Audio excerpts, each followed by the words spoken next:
Армысыздар менің тыңдармандарым, арнама қош келдіңіздер. Арнамның дамуына үлес қосып, лайк басып, пікір қалдыра кетіңіздер. Және жақындарыңызбен бөлісе отырыңыздар. Аспан шайдай ашық, мөп-мөлдір көгілжім көкшіл. Талдарақтар басы баяу тербеледі, шығыстың желі. Ауа райы бұзыларда еш белгі жоқ. Таңертең шыңдарында жатқан аппақ қар жаңа шыққан күннің шұғыласына шағылысып, айрықша жарқырайды. Қара айғыр ертеулі, дәу қара қазанда иттерге арналған ботқа пісіріліп жатыр. Тауықтың құрқылдап өскелең көктің арқасынан нәпақасын тауып жайылып жүр. Аулақтағы таудың беткейінде орманшының жеке малы жайылып жүр. Кәріпхан Құлжанның асығындай. Абадан кісі. Құдай оған жар дегенде жалғыз бала берді. Әдемі келіншегі бар. Сол тұңғыштан кейін тумай қалды. Бұл жерде Құдайды қарғап керек жоқ, бәрі де адамның азғыр тілінен болды. Дәрігер әйел азғырды, өзі де бір бедірейген бедеу. Жылан қысыр қатын еді, әсемайды шырмауықтай шырмап алды. Қан қысымың күшті. Енді бала тусаң өлесің деді. У тебя же гипертония, понимаешь? Сөйтіп құрсақтағы 5 айлық қошқардай ұлды алдырып тастады. Қасап дәрігер қасиетті құрсақтың бүт-жытын шығарып кескіледі-ау. Жап-жас келіншектің шырылдап жылағанына да қарамайды ғой жауыз. 40 тілік құрсақ бала көтереме. Кәріпхан айғырға мінерде әсемай тізгінді ұстап, күйеуінің қолтығынан демеп жіберді. Содан соң 7 жасар ержанды көтеріп алып, әкесінің артынан мінгестірді де. Мойнынан қапсыра құшақтап бетінен құшырлана сүйіп алып. Ал, жолың болсын ботам. Сабағыңды жақсылап оқы, деді күйеуінің етегінен ұстап. Шай қант ала келуді ұмытпассың, деп тоқымды алақанымен қаққылап қойды. Содан қабажал қара айғыр жарқабақ жолға түсті. Қалың шөптің арасында жайылып жүрген түйе тауықтар қоштасқандай құрқылдасып қалды. Орманшы Кәріпхан тау басына шудалана қалған бір шөкім бұлтқа қарап қояды. Ержан биыл мектепке барған Кәріпханның қарындасының үйінде жатып оқиды. Содан қысқы каникулға шығып, таудағы үйіне келіп, бір аптадай әке шешесінің қасында болып еді ғой. Тәңіртаудың Жасылсай шатқалында 2 ақ үй бар. Біреуі орманшы Кәріпханның үйі, екіншісі су қарауылы әбеннің үйі. Демалысқа келген Ержан осы 2 үйдің еркетітай еді. Енді міне, қысқы каникул тез өте шығып, ылдидағы мектебіне кетіп бара жатыр. Кәріпхан әлгі шың басында шоқиған бір шүйке жүндей бұлттың лезде тау төбесін сәлделеп орап алғанын көрді. Қалың қара бұлт терістіктен де қаптап жатыр екен. Әлгінде ғана шайдай ашық күннің лезде бұзылғаны несі екен. Осы бір солтүстіктен шыққан бұлтта қатер бар. Әлде қайда алыстан мұзды мұхит тарапынан шаршап, шалдығып келе жатады да. Тәңіртаудан асалмай, осында аялдай салайық деп, аспан керуенін тау бөктеріне шөгіре салатын әдеті болушы еді. Бұл жолы да сол дағдысына салып, қап-қара бұлт әппақ ақ періштеге айналып, шапалақтап жауа бастады. Аспандағы ботасыз қара інген емшегі тырсылдап ісініп, шыдай алмай иісініп, әппақ сүтін суылдата төгіп жібергенде жердің бетін дөптемде қалың қар басып қалды. Нөпір нөсерден жаман бүкіл аспан төңкеріліп құлағандай аяусыз алапат еді. Көкпарда доданы қақ жарып қарқындайтын қара айғыр көзіне жасын тамшы тигендей бір орында шыр айналып тұрып қалды. Таста туып, тауда өскен Кәріпханның өзі көзін аша алмай, қос қолмен жанарын сипалап, кенет түнекке айналып жарық дүниені бір көргісі келгендей жанталасты. Мұндайды бұрын соңды көрмеген жеткіншек басы айналып аттан құла жаздады. Әкесінің жалпақ белдігінен тас қылып ұстап алыпты. Келер бір сәтте қара айғыр бұрынғыдай айналшықтай байылмай, бір орыннан қозғала алмай қалшиды да қалды. Кәріпхан дәл осындай қақайып қатып қалған жылқыны баяғыда музейден көріп еді. Ол енді қолдан қатырып қойған экспонат болатын. Ал мынау лезде белуарына дейін қарға батып, қарға адым жер аттай алмай, қайта пысқырынып, қарға көмілген басын үздіксіз сіркілеп, тұла бойы сіресіп бара жатты. Кәріпхан жалдал баласа да, аттың бауырына баланы тықпақ болып, қалың қардың үстіне төңкеріліп құлап, Ержанды да ала түсті. Әлі нығызала қоймаған қарды қос қолымен әрі-бері кеулеп, қара айғырдың бауырына алдымен баланы тықпалады. Ержанның үстіндегі жеңіл пальто еді, енді өзі сеңсең тонын шешіп, баланы соған орады. Шолақ тонды қалай шешті? Сол-ақ екен, үстінен біреу сұп-суық суды құйып жібергендей тұла бойы түршігіп шыға келді. Үстіндегі жұқа бешпет қамзай бола қоймады. Баланы орап қойған тонды қайта алып кигісі келді. Қас пен көздің арасында ақ-қара тонды қалың қарып басып, әппақ болып қалған екен. Егер тонды қайтып алса, ересек адам өзі мынандай болғанда бала қандай болады? Соны ойлап қос қолын ары-бері сермеп қимылдаған болды. Жауып тұрған қара мес тұтас аспан ақтарыла құлағандай ақ тасқынға белуарға дейін көмілген Кәріпхан сәлден соң қолында қимылдатудан қалды. Енді ақ ұлпаға көміліп қалған бала тұншығып жүрмесін деп, қара тонның үстіндегі қарды арши бастады. Қара айғыр ышқына шыңғырғандай болды. Үні өшіп қалды. Айғырдың қарға көмілген денесін саусағымен түртіп көрмекші еді. Қолы қап-қатты мұзға тигендей болды. Кәріпхан орманшы кітапты көп оқушы еді. Джек Лондон деген кісінің жазғандарын іздеп жүріп оқитын. Сонда Клондайк деген жерден алтын іздеушілер 60 градус, одан да жоғары аязда қомыттарына оранып жүре берді. Араларында сондай суыққа шыдай алмай үсіп өлгендері де кездеседі. Енді міне Кәріпханда сол Клондайкта қалғандай қал кешті. Айырмашылығы сол, Клондайкта әйтеуір қыбырлап жүре бересің. Ал мына Тәңіртаудың бауырына кенет келіп орнай салған Клондайкта қимылдап жүрмек тұрмақ, орнынан қозғала алмайсың. Мұндағы Клондайк ақ қардан кебін кигізіп, қол аяқты тастай қылып таңып тастады. Кигізіп қояды деуші еді. Мына құрсау сол жуасыту көйлегінен де асып түскен сияқты. Енді бір уақытта Кәріпханның мұзға айналған денесі алаулап қыза бастады. Сенің кіреп бара жатқан санасында мынандай қызудан қар еріп кететін шығар деп үміттенеді. Бірақ мұз құрсау ерген жоқ. Денесі қайтадан тоңа бастады. Бұл жолы қол аяғы бүкіл тәні мұзға айналып бара жатты. Сол бір кезде тон оранған бала қар астынан дыбыс бергендей болды. Бірақ оны Кәріпхан естімеген сияқты еді. Сөніп бара жатқан санасына бір ызың жеткендей болғанмен оның не дыбыс екенін ажырата алған жоқ. Терең теңіздің ішінде балық болып жүзіп жүргендей бір заман. Жан жағынан су періштелері қоршап алып, қосылып ән салып, мұны әлде қайда жетектеп бара жатқан әсерде. Кәріпхан әлгі қор қыздарының шырын әніне елітіп, соларға ілесе берейін десе, енді бірде құлағына әйелі Әсемайдың дауысы шалынғандай болады. Қайт, қайда кетіп барасың дейді Әсемай. Жалғызыңды қайда тастап барасың? Жалғыз ұлың Ержан қайда қалды? Бұл зарлы дауысты Кәріпхан шала-пұла естігендей болады. Бірақ жауап қатар дәрмені жоқ, сөйлеуді сөзді ұмытып қалған сияқты. Әйелінің Әсемай атын есіне түсіре алмай әрек болды. Жалғыз ұлы бардың шығар-шықпас жаны бар дейді Әсемай. Қайта ғой үйге, мен саған тағы да бір ұл туып берейін. Ержан жалғыз болмасын дейді Әсемай. Әулие әмбиені аралап арыз айтайын, емшілерге тәуіптерге қаралайын. Бір құдайға жалынып жалбарынайын. Ұлы әруақтарға, ұмай анаға, домалақ анаға арнап, Құран оқыттырып, ас бергізейін, деп жылайды Әсемай.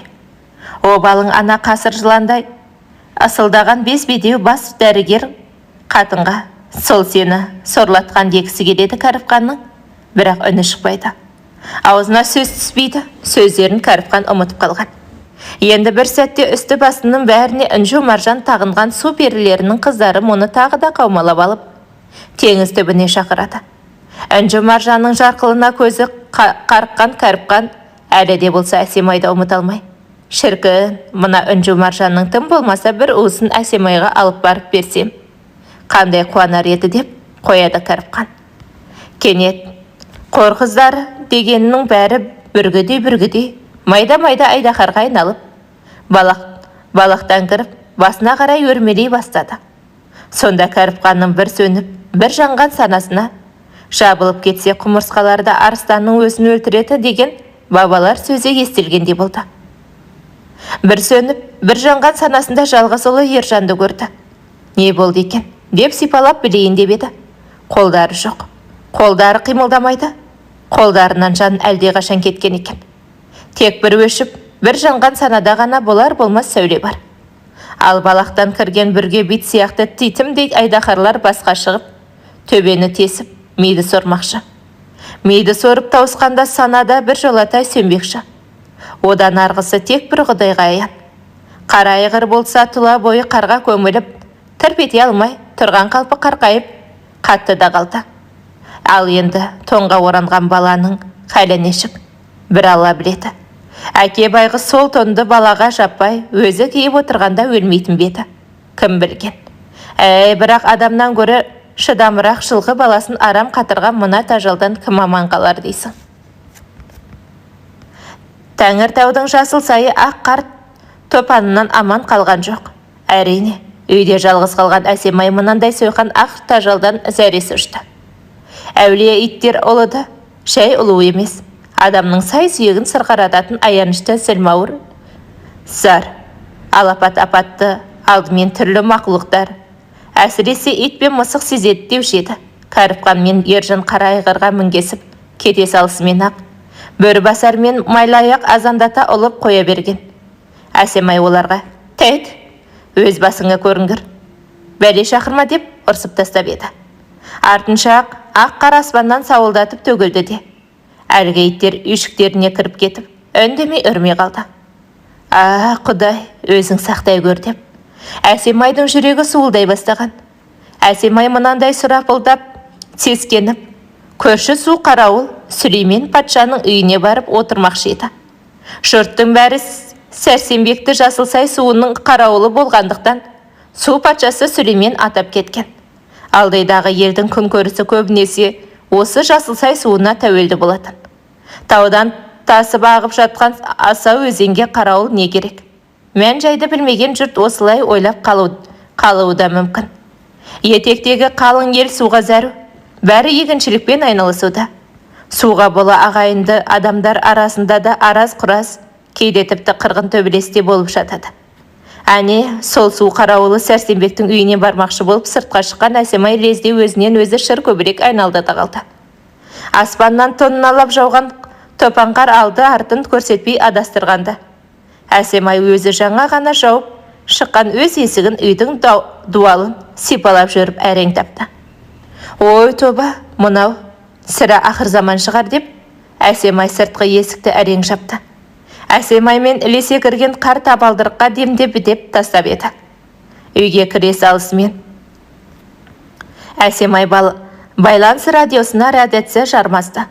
Оның тілін жете білмесе де, Кәріпханнан көргені бар, құлақтарын ары беріп, бұрап көріп еді, радио байланыс қырқыры етті де қойды. Әйтеуір қырылдаса да дыбыс шыққанынан үміттеніп, әйел байғұс әлгінің тілшіктерін кезек-кезек басып жанталасты. Мынандай ақыр заман алапында осы қырылдауықтан басқа қарманатын ештеңе қалмап еді. Күннің қай мезгіл екені де белгісіз, бірақ үйдің іші түнек тартты. Әсемай сипалап жүріп қол фонарды тауып алып, көксәу, болғыр қырылдаққа тағы да жармасты. Әлде қашан уақыт өткенде барып рация ұзақ ысқырып алып, ар жақтан әлі деген дыбыс шығарды. Әсемайда Алла деп, бұл жасылсай деп, Ажал апанының аузында тұрғандай жан даусы шықты. Ажал апаны адамдарды радиосымен қоса жұтып жібергенде қырқыр деп барып дыбыс мүлде өшті. Бірақ үміт қана бәрінен соң өледі. Әсемайдың рацияға жармасқаны суға кеткеннің тәл қармағындай әйтеуір бір әрекет. Әрең дегенде барып, әлгі қырылдаққа қайда жан кіргенде болды. Әсемай жан сауғалап, алло, күміс бұлақ деп шырылдады. Ар жақтан тоқмейілсіген жуан дауыс тыңдап тұрған күміс бұлақ деді. Ойбай айналайын, мен Жасылсайдағы орманшының әйелі Әсемаймын ғой. Естіп тұрсыз ба? Естіп тұрсаңыз, мына алапат боран басталардан сәл бұрын орманшы Кәріпхан баласын алып, атпенен ауылға кетіп еді. Бардым екен, білмейсіз бе деді. Рация тағы да қырылдап шырылдап кетті. Түк естілмейді. Әсемай, алло. Мен бас айналып, талқысып құлағанша айқайлай берді. Күндіз екені белгісіз, түн екені белгісіз, алаң ғасыр алдамшы кез. Бір белгісі қар әлі жауып жатыр. Дәлірек айтқанда сауылдап құйылып жатыр. Жерге түскен қардың қалыңдығынан тікесінен тік тұрып, тырп етпеген ажалға алаңсыз мойын ұсынған қара айғырдың өзі көміліп, көрінбей қалды. Бірақ ол тұрған жердің қары Тәңіртаудың манасындай өркештеніп, айнала төңірегінен алабөтен анығырақ көрінеді. Әсемай ұйқы дұшпан көзі ілініп кеткен, шошып оянды. Сәл-пәл қыз ұйқының өзінде ол түс көріп үлгеріпті. Түсінде Кәріпқан биік тақта отырған екен дейді. Кескін келбеті бәрі Кәріпқан. Бірақ қияқ мұрты, кірпігі, шашы бәрі әппақ. Құлағына дейін мұз қатып қалыпты. Ой бұл Кәріпқан-ау, саған не болған? Шашың тіпті қасыңа дейін ағарып кетіпті ғой, дейді Әсемай таң қалып. Айтпақшы, Ержан қайда? Көрінбейді ғой, дейді. Ояна кетіп, әлгі түсінен шошынғандай состиып, есін жия алмай аңырап, аң-таң қалып, шыннан түсінбе, әлде өңін бетеді деп жан-жағына қарады. Рация көзіне түскенде барып, лезде есі кіргенде еді, дереу кнопкаларды басты. Радио қыр-қыр етті. Мына күндіз түні тынбай жауған қардан рация тұмау тигендей қырылдайды. Кейде қырыл-сырылдан арасынан шырайлы шаттық әуенінің сырыны талып естіледі. Ол әуен мына ақырға аласапыран заманда да мамыражай бейбіт жатқан ел бар екенін еске салғандай. Әлде қиялдағы елестей болып естіледі. Әсемай қырыл-сырыл дарылдақ дауыстардың арасынан естілген әлгі әуеннен әлдегендей. Апыр-ай, мына тажалдан аман ел бар екен-ау, деп іші сәл-пәл жылып қалғандай болды. Кенет рацияның қырылдап сырылдағаны сап тиылып, кәдімгідей салихалы дауыс. Жалғыз ұлы бардың шығар-шықпас жаны бар. Екі ұлы бардың өкпе бауыр жалы бар. Үш ұлы бардың Самарқан мен Бұхарада малы бар. Төрт ұлы бардың аспанға салған жолы бар деп сарнап сала жөнелді. Радионың үнін ап-анық естіген Әсемай апыр-ай, бұл адам емес, әруақ шығар. Нені меңзеп тұр, Құдай-ау, деп есі шықты. Айнала топан су қаптағандай ақыр заман. Қараптан қарап тұрып, радионың қақсап қоя бергенін ненің нышаны. Әсемай Құдайдың құлағына жетсін деп, қос көзінен жас парлап, зарығу мен жоқтаудың арасындағы сарнауық дауысқа салды. Аға Құдай, не жаздым мен саған? Ешкімнің ала жібін аттаған жоқ едім-ау, не жаздым? Бұл қай елес, ненің белгісі? Мен жалғыздан басқа бала таппай қалайын деген ниетім жоқ еді ғой. Енді бала тапсаң өлесің деп құрсағымдағы 5 айлық баланы алдырып тастаған әлгі бір соқсырдай сұрғатын емес пе еді? Маған енді бала тусаң өлесің деді. Қу жан тәтті екен, қайдан білейін? Мұндай қарғыс атарын? Сол жан бітіп қалған баланы құрсағымнан кескілеп алып тастап еді. Обалы жібермейді екен ғой, сорлатты енді мені. Кәріпқан-ау, қайдасың? Адал жарың едім ғой, не кінәм бар менің? Әлгі жалғыз қайда қалды? Бұған жауап ретінде радио. Таңғы ерес, бұл өмірде ештеңеде мәңгі емес деп зарлады. Кенет радио, қайырлы таң, қадірлі қауым, сөйлеп тұрған Алматы деп өлі дүниеге жан бітіргендей сайрап ала жөнелді. Солтүстік мұзды мұхиттан келген суық ауа мен оңтүстіктегі жылы ауа қауышып, нәтижесінде бұрын соңғы болып көрмеген қалың қар жауды деп хабарлады қою қоңыр дауыс. Мысалы, Күншуақ облысында жауған қардың қалыңдығы 2 метрге жетті. Көлік біткен тоқтап қалды. Тек әскери гарнизондар орналасқан жерлерде ғана бронетехника шамалы жол салған болды. Радио қабылдағышқа құлағын жабыстыра тыңдап отырған Әсемайдың жан дүниесінде бір үмітпен бір күдік суық ауамен жылы ауаның арпалысып, қалың қар жаудырғанындай қат-қат қалың қайғыға батырды.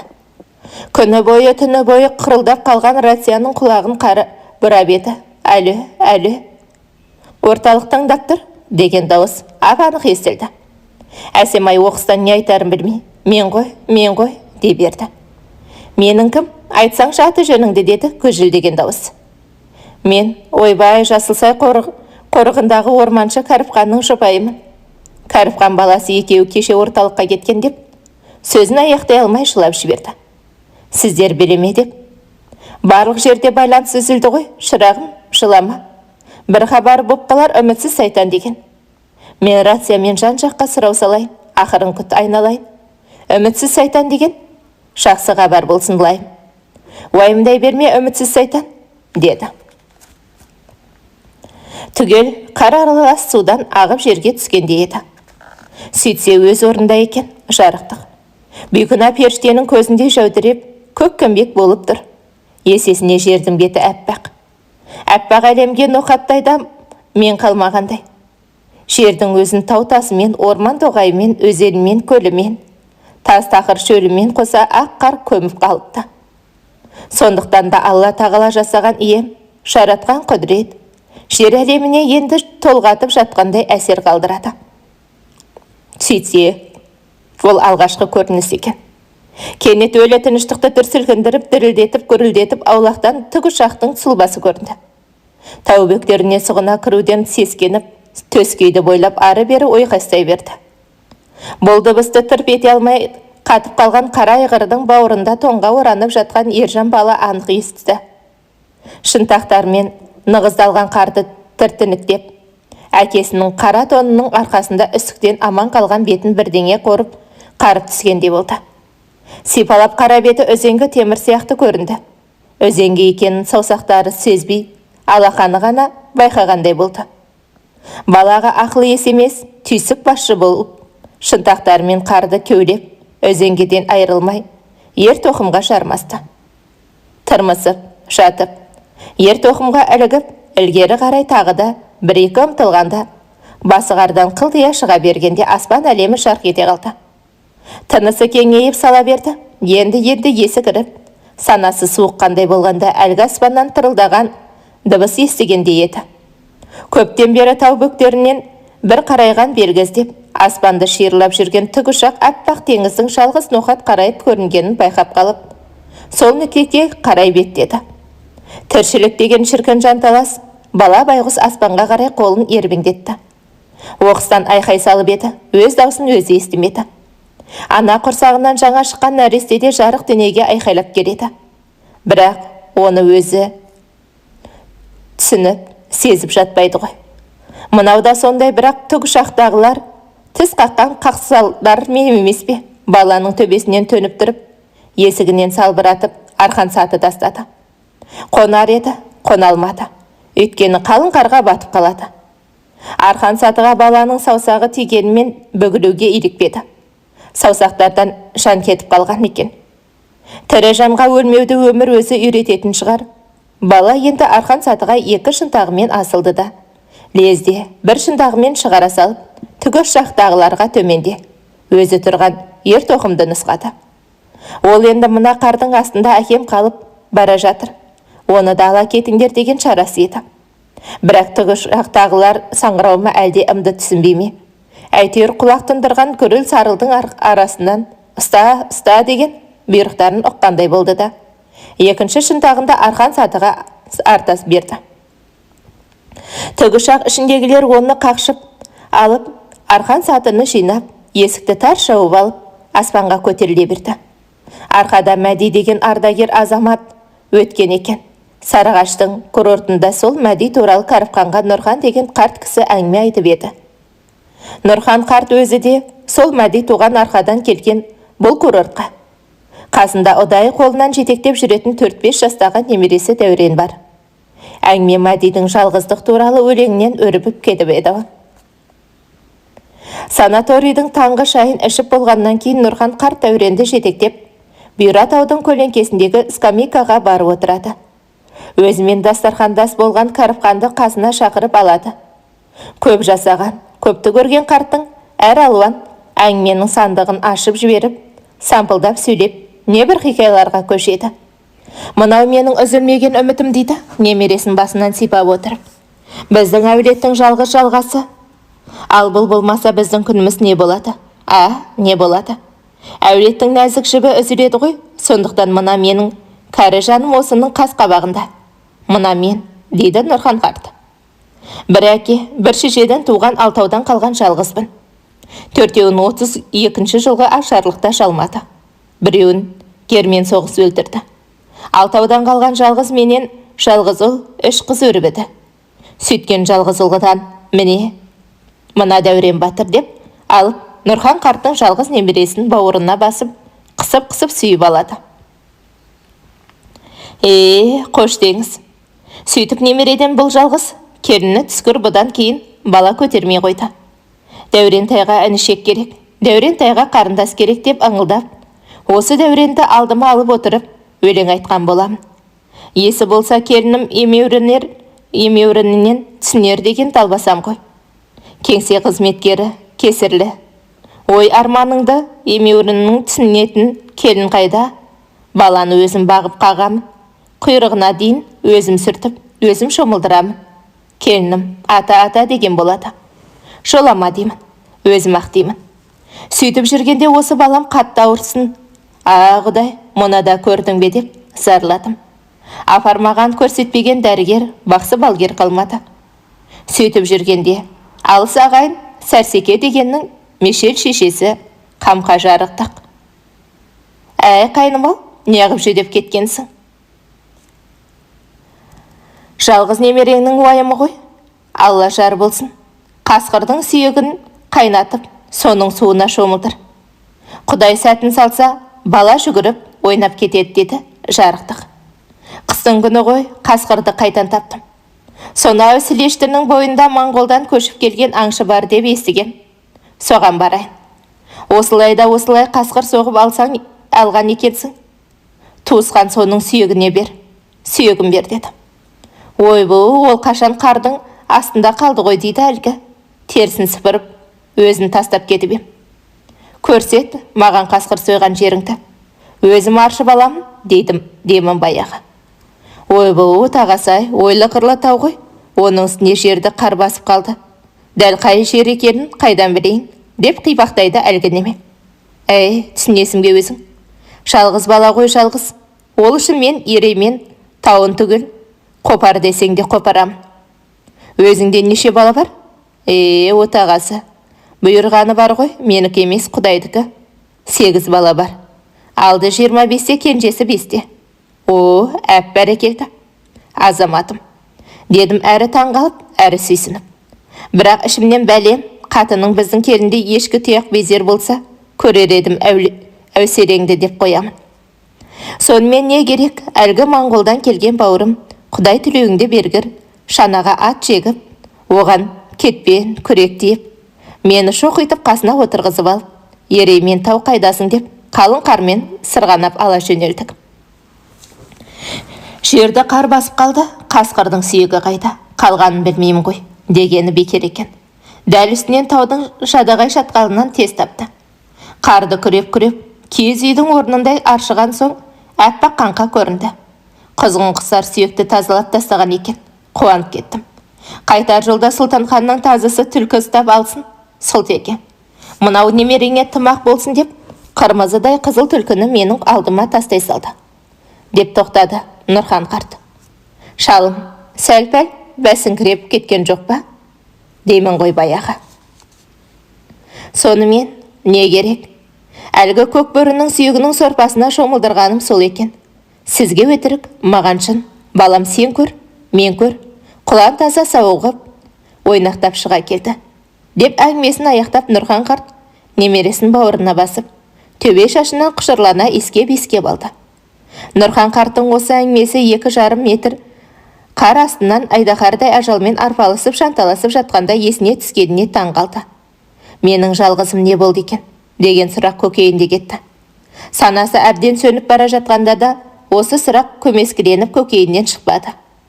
Тікұшақ қайта айналып келіп, адамдар арқан сатымен мұз болып қатып қалған аттың үстімен қарды кеулеп, Кәріпханның серейген бүрінедей денесін арқан сатымен тікұшаққа тиеп жатқанда, тікұшақтың командирі Нұраханның есіне бұдан 500 жыл бұрын Әш Әлмек ханның тұсында өмір сүрген қара өзген шипағыр өтей бойдақ бабамыздың таудың мәңгі мұзағында ер тоқымымен бірге қатып қалған тұлпар туралы жазғаны есіне түсті. Егер мына қар 2 күннен кейін жым-жылыс еріп кетпей, 1000 жыл жатса, 1000 жылдан кейін мына Кәріпханды қайтадан тірілтіп алуға болар еді дау, деп ойлады. Әңгіменің соңына дейін тыңдағандарыңыз үшін алғысым шексіз. Әңгіме аса лайық басып пікір қалдыра кетіңіздер. Және жақындарыңызбен бөлісе отырыңыздар.